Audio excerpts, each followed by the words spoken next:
Here's a question for you. In 2017, when the Power Rangers film was rebooted, do you think that it being a PG-13 ruined the film? Yes or no?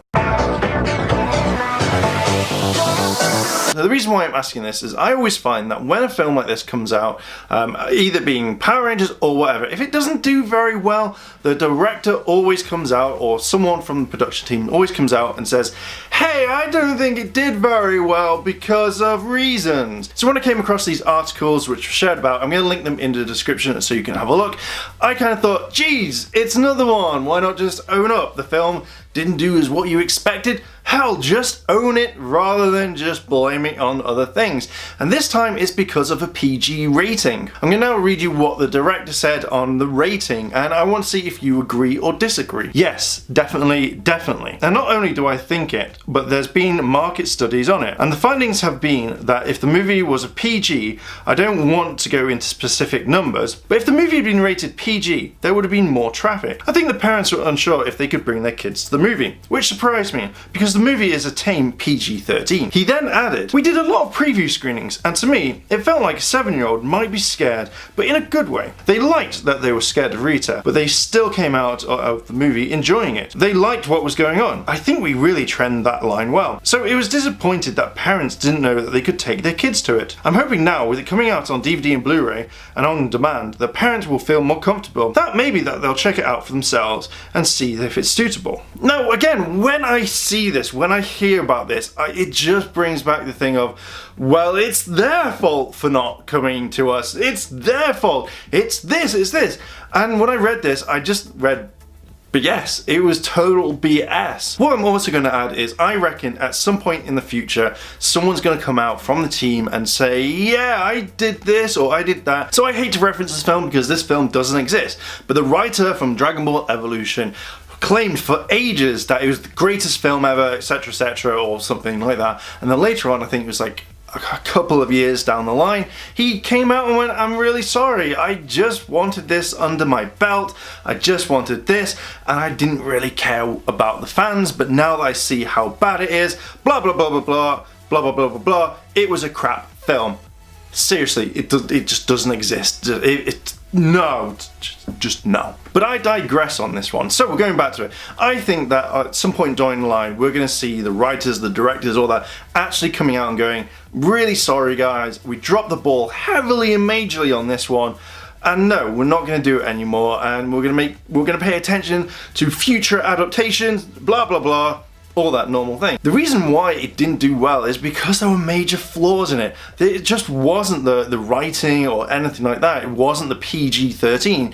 Because you look at films like Batman vs Superman, Batman the Dark Knight, Avengers, Iron Man, all these sorts of films, and even Captain America Civil War, they're all rated PG-13. And yes, they've got a higher budget, but then they also know how to market it, and that's all it's about. Marketing. All these films did well. They brought in the money. They knew how to handle certain things, and it shows in the box office. Some of the things we're going to be talking about, and again, this could be much later until I actually rewatch the film, but now we're going to be talking about some of the main key elements that the film did really bad in, and the main one we're going to start with is advertisement, marketing, everything like that you could think of was done really sloppily. It didn't do anything. The only thing that we can really compare Power Rangers to is Marvel and DC. So with Marvel and DC, we see a ton of stuff coming out. First of all, we see either the trailers, ideas. At the end of the Marvel films, we always see like the kind of trailer for what's coming out next, or what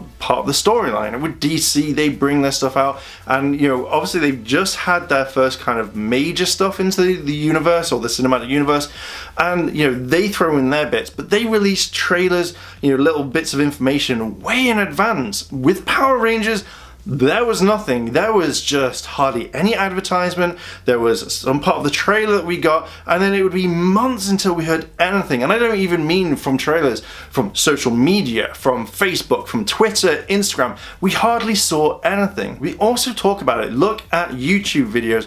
Then we also have people talking about it, co-workers, family, nephews, nieces, everyone talks about how they are excited for the film. And with Power Rangers, it wasn't until near the end, roughly until about maybe a couple of weeks, until we actually saw some proper footage. We saw some very brief shots, some trailers, and then it was just nothing for around about, I think, 6 months. There was nothing, and this is what I really think hurt the film. One thing that I've always noticed with Power Rangers is it has this kind of thing about it. It's too violent. How dare this happen? Oh no, I won't let my kids or my friends' kids watch it because there's so much violence. Grr. When it came out in the 90s, yeah, there was a lot, but it had never been shown, and that stigma seemed to carry on through. When you look at Marvel and DC, there's lots of fight scenes. You see kids watching this. They buy Spider-Man toys, they buy Batman toys, and they reenact with toys, or they talk about it, and they read comics. This is what kind of really got me when there was no advertisement. When the director turns around and says, hey, it's because it's violent. It's like, it's not. The film's quite timid to some degree. There isn't much there or anything like that. And I think that they're kind of using that a lot to be like, oh, well, we did some screening. Rita was really scary. Okay, for me as an adult, no, Rita wasn't that scary. And if you've got kids and they found Rita scary, if they did, put that in the comments down below if they did. But to be honest, I didn't find her that scary. The only kind of really scary moment in that film was when they killed Billy, and they didn't even imply that quite a lot. They just slammed him against the wall, he dropped in the water, they pulled him out, that was it. That was it. So I don't think there was any scary parts to it. Again, if you think there were, let me know down below in the comments. With carrying on with advertising, you kind of think that they would do a lot more rather than here is a quick trailer, here is something like that. Oh, look at the toys are out, and again, there was no advertisement for them until much later on. Over here in the UK, I didn't see any Power Ranger toy adverts, and I only saw one advert for the trailer when it was like a couple of days away from the actual film. And this is really kind of irritating because you kind of think with a big name that you'd have more. You'd say, look, come see this film, do it.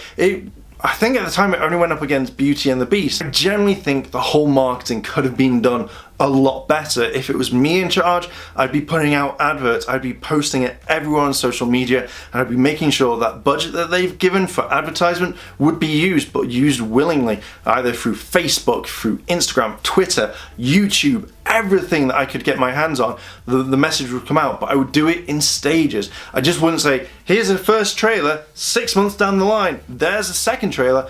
I would wholeheartedly make sure that there's a good amount of time that people will talk about it. If it dropped off the radar, boom, let's bring something out. Let's check all these groups. Let's make sure everything's being talked about rather than it just being kind of left and like at the end, oh my god, I only have 3 weeks before the film comes out. Quickly, put all the films out. Like, yeah, like that all the time. No, it was just a massive crap storm that didn't do very well. With the release of the film, we got it at an okay time. Again, there wasn't really much against it. There was just Beauty and the Beast, and that's the only film that I could think of that really would rival it.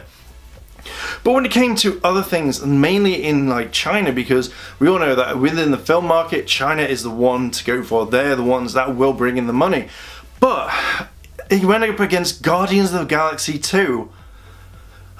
The way that this was done was, first of all, you had it came out in America, then a few days later I think the UK got it, and then suddenly it was, I think, like a month or two before Japan, China, Asia, they all got it. And that was, I think, a very bad move. More people are going to go see Guardians of the Galaxy 2 than they are Power Rangers. Now, one thing that I would have done is, if I was releasing this film, I would have done this a lot closer. So you would have had it in America, or you'd have the next day, or the week after in Europe, UK, everywhere like that. And then after that, a week later, I would have had it playing in China, Japan, and the rest of Asia. And I would make sure that everyone could be in time together, rather than just like, boom, hey, let's put this like months out later, who cares? And I think that was also a really big downfall. When you have a giant film like Guardians of the Galaxy, your Power Ranger film's not going to do anything. In fact, I don't think many films would do much. And I think this was a major big letdown on that side, because you could have done this and you could have planned this a lot better. So the film was slightly slow. There was so much build up that I don't think much of it needed to be in there. For around about, I think the film was about 2 hours long, maybe just a little bit longer. You had just an hour and a half of building up of stuff that didn't need to happen. You could have told all of this a lot quicker. And then you have the last 30 minutes of the film. Whoa! That to me is like you could have had a lot more of it happening, so you could have found out more about the characters, you know, things that just they didn't explain. Boom, you could have put them in there properly, brought the action back up. Boom, you would have had so much coolness. But I think that could have that also lowered the film down quite a bit. Product placement was one thing that really annoyed me, and the main thing was just Krispy Kreme. Everyone had to have Krispy Kreme, and it felt like, obviously in my review I did say that obviously this was like, it reminded me of like kind of old school marketing where in Back to the Future you would have people having Pepsi, you know, you'd have it everywhere, but they didn't really kind of talk about it much. It was just everywhere. You know, you could see that Pepsi sponsored this film, this happened, this another brand sponsored this, Nike, you had loads of that, but the film kept on talking about Krispy Kreme constantly. You know, it'd be like, Krispy Kreme here, oh my god, it's a Krispy Kreme. What is Krispy Kreme? Krispy Kreme, Krispy Kreme. Oh look, there's the Krispy Kreme. There's Rita eating a donut from Krispy Kreme. This ruined it for me when I did talk about it in the review. It annoyed me. I didn't think it needed to be there. I think it could have just not existed. They could have said it once or twice and then that's it. They could have left it. And I think this is one of the main contributors to why the film just kind of grated on me at the time. And I can't speak for everyone, but you know, I have seen a lot of people talk about how Krispy Kreme was just there, and it was just like, hey, it's just a really big paid product placement. That's all it is. It didn't need to be done. So my last point, this video is already too long as it is. The main thing is some of the scenes were cut. Now, one of the biggest things that I kind of thought really was the kiss between Jason and Kimberly. Now, the studio turned around and said like, oh, it didn't work very well, it wasn't that, you know, people didn't respond to it. Why do you think that the studio pandered towards it?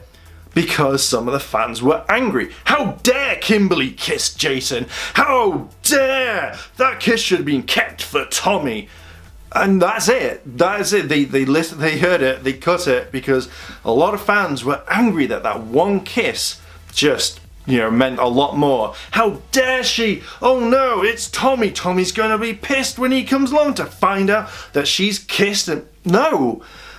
Now that could have been a thing due to the fact of the way of the battle, the rush, the energy that she did it, and then she could have realized later on, talked to Jason in the second film and went, I'm really sorry, but I like this guy. But because they took that one scene out, I felt like another scene just didn't make sense, and that was when they're in the Zord battle and Kimberly and Jason are looking at each other and they put their hand like, oh my god, we're star-crossed lovers, you know, I hope we survive because I need to be with you, that sort of thing. And that scene just didn't make sense. They could have cut out, or they could have filmed something different, you know, something where Jason's looking at all the team members and they're all looking at him for leadership, rather than this whole thing of, hey, yeah, we've cut that out because, yeah, we left that in because, yeah.